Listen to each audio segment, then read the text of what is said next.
6. परशुराम अवतार। परशुराम अवतार।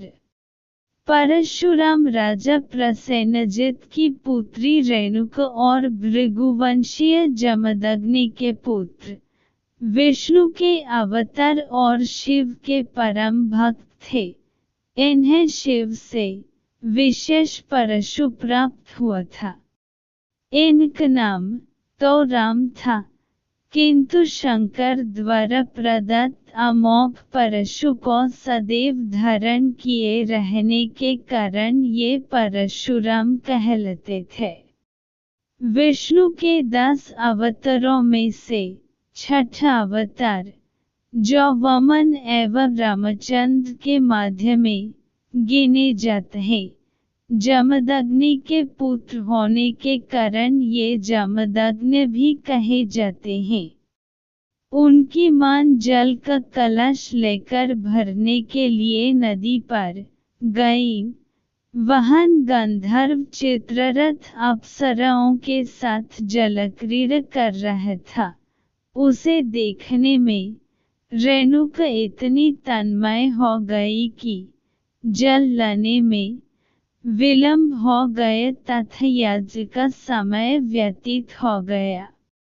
उसकी मानसिक स्थिति समझकर परशुराम के पिता जमदग्नि ने क्रोध के आवेश में अपने चारों पुत्रों को उसका वध करने के लिए कहा। परशुराम के अतिरिक्त कोई भी तैयार न हुआ।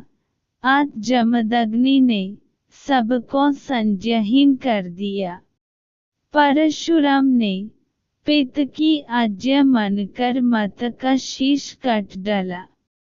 पिता ने प्रसन्न होकर वर मांगने को कहा, तो उन्होंने 4 वरदान मांगे। 1. मन पुनर्जीवित हो जाएं। 2. उन्हें मरने की स्मृति न रहे। 3.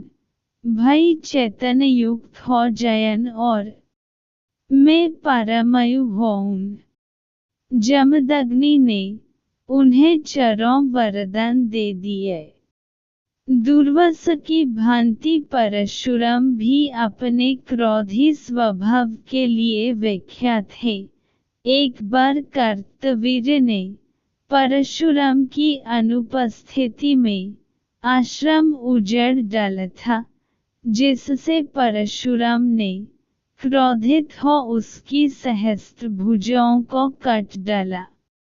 कार्तवीर्य के संबंधियों ने प्रतिशोध की भावना से जमदग्नि का वध कर दिया।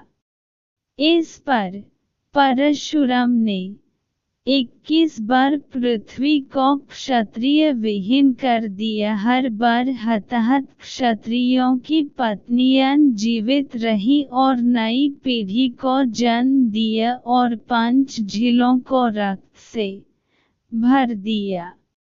अंत में पितरों की आकाशवाणी सुनकर उन्होंने क्षत्रियों से युद्ध करना छोड़कर तपस्या की और ध्यान लगाया। रामावतार में रामचंद्र द्वारा शिव का धनुष तोड़ने पर ये क्रुद्ध होकर आए थे। इन्होंने परीक्षा के लिए उनका धनुष रामचंद्र को दिया।